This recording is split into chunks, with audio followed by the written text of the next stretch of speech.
Good morning, my dear student. Today we shall start in Article 9. हम लोग जो constitution of India पढ़ रहे हैं ये वास्तव में हम सभी के लिए, जो भी भारत में रहने वाले लोग हैं, सबके लिए बहुत महत्वपूर्ण है, बहुत इम्पोर्टेंट है। लेकिन खासकर जो ऐसे कंपटीशन को जो दे रहे हैं बच्चे, या जिनको ऐसा है कि हमको कुछ ऐसी पॉलिसीज पर काम करना है या एनजीओ में काम करना है या सिविल सर्वेंट्स के लिए तो ही है, तो जितने भी भारत के नागरिक हैं वास्तव में सबके लिए बहुत इम्पोर्टेंट है कि अपने जिस देश में रह रहे हैं उसके कॉन्स्टिट्यूशन को जानना। इसी कारण इससे कॉन्स्टिट्यूशन के जितने भी पार्ट होते हैं, चाहे वो सिविल सर्विसेज में स्टेट के पीसीएस, जो state PCS public service commission का एग्जाम होता है जिसको प्रोफेशनल सिविल सर्विस बोलते हैं, और यूपीएससी है, और अनेक कंपटीशन है जो भी हो, चाहे वो टीजीटी पीजीटी कोई भी कंपटीशन हो, तो उससे कॉन्स्टिट्यूशन से क्वेश्चन आता ही आता है। तो इसलिए अगर आप कॉन्स्टिट्यूशन अच्छे से जान रहे हैं तो आप ये समझिए कि जीएस के एक बहुत बड़े टॉपिक को आप कवर कर रहे हैं, और जिसका सब्जेक्ट पॉलिटिकल साइंस या लॉ है उसके लिए तो वरदान ही है। तो हम लोग टॉपिक पे आते हैं। तो अभी तक हम कॉन्स्टिट्यूशन ऑफ इंडिया में पार्ट 2 में आर्टिकल 8 तक पढ़े हैं। आज हम क्या पढ़ेंगे?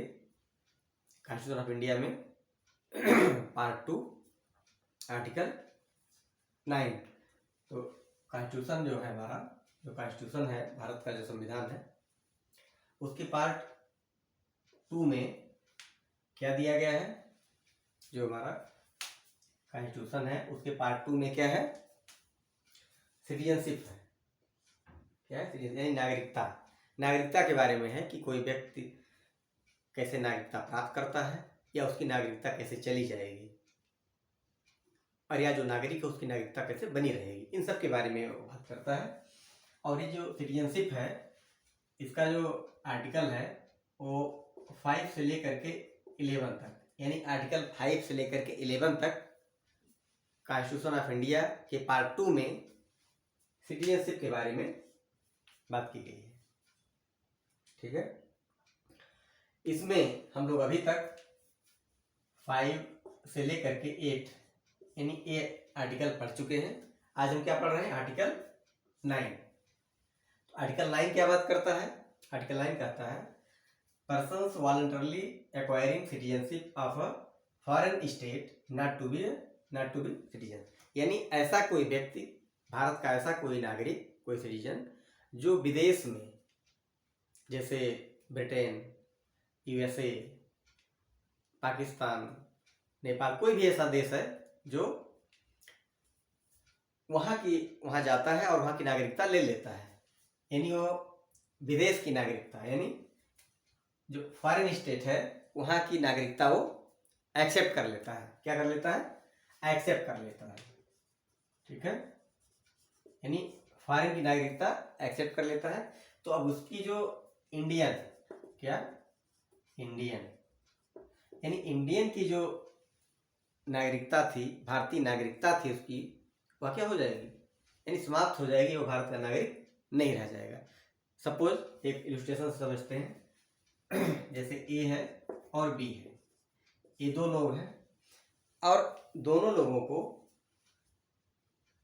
आर्टिकल 5 और 8 के अंतर्गत इनको क्या मिल गया? इंडिया की क्या मिल गई? सिटीजनशिप मिल गई। इनको इंडिया की सिटीजनशिप मिल गई, ए और बी को। बाद में क्या होता है? जो ए है इंडिया में ही रह जाता है, लेकिन बी कहाँ चला जाता है? बी चला जाता है यूएसए जाता है। तो गया, इसमें कोई बात नहीं, वहां रहा, नौकरी किया, वो भी कोई बात नहीं। लेकिन अगर इसने यूएसए की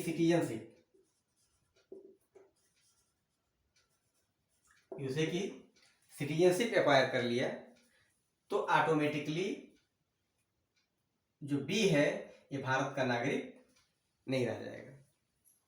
यही आर्टिकल न इनकार है। तो ठीक ऐसे ही हम लोग पूरा कॉन्स्टिट्यूशन थोरली 1 बाय 1 करके पूरा स्टडी करेंगे। और ये बहुत इम्पॉर्टेंट है कि हम कॉन्स्टिट्यूशन को समझें, बहुत अच्छी तरीके से समझें, क्योंकि हर व्यक्ति को ये बहुत ही उसके लिए उपादेयता, बहुत इंपॉर्टेंस है उसकी। लेकिन जो व्यक्ति, जो स्टूडेंट कंपटीशन में जा रहे हैं, टीचर्स हैं, एडवोकेट हैं, ब्यूरोक्रेट्स हैं, लीडर्स, उनके लिए बहुत इंपॉर्टेंट है। क्योंकि बिना इसके जब तक आप किसी, जो कॉन्स्टिट्यूशन क्या होता है, जो कॉन्स्टिट्यूशन है, constitution is a supreme law of a country. जो देश होता है उसका सुप्रीम लॉ है। जितने और लॉ बनाए जाते हैं वो उसमें जो ऑब्जेक्टिव्स होते हैं कॉन्स्टिट्यूशन के, फिलॉसफी होती हैं, उसको अचीव करने के लिए बनाए जाते हैं कि कैसे हम, जो कॉन्स्टिट्यूशन है, इसके जो ऑब्जेक्टिव्स है और इसकी जो फिलॉसफी है उसको कैसे अचीव किया जाए। इसी कारण डिफरेंट टाइप्स के लॉ बनाए जाते हैं। जैसे इन्वायरमेंट लॉ है, और भारतीय न्याय संहिता है, भारतीय सुरक्षा संहिता है, और जितने भी लॉज हैं, एजुकेशन पॉलिसी है, जितने भी सारे लॉ बनाए जाते हैं, वो सब जो कॉन्स्टिट्यूशन है, कॉन्स्टिट्यूशन की जो ऑब्जेक्टिव है, जो फिलॉसफी, उसको अचीव करने के बनाए जाते हैं। इसलिए कॉन्स्टिट्यूशन को समझना बहुत जरूरी है। और ऐसे ही करके हम लोग constitution, political science, public administration, Shrimad Bhagwat, Shrimad Bhagavad Gita, Shri Ramcharitmanas, ऐसे करके जितने भी हमारे बहुत ही इम्पोर्टेंट ग्रंथ हैं, पुस्तकें हैं, बुक्स हैं, जो भी हमारे रिचुअल्स हैं, मोटिवेशनल स्पीच, सब धीरे धीरे करके हम अनेक सेशन में, अनेक क्लास में हम इसका डिस्कस करेंगे। कुछ मोटिवेशनल स्पीच भी होगी, और कुछ इसमें हमारे जो स्पिरिचुअल एनालिसिस है उस पर भी हम लोग बात करेंगे, जिससे एक व्यक्ति का सर्वांगीण विकास, यानी होलिस्टिक डेवलपमेंट हो सके। क्योंकि केवल ज्ञान अर्जित करके कोई व्यक्ति अपना जीवन नहीं जी सकता। उसको क्या होना चाहिए, उसको कैसे इम्प्लीमेंट करना है, कैसे उसको जीना है अपने लाइफ में। क्योंकि कितना ही आप सिद्धांत पढ़ लीजिए, सब कुछ कर लीजिए, लेकिन जब तक उसका इम्प्लीमेंटेशन नहीं करेंगे, इसका उदाहरण समझिए, जैसे मान लीजिए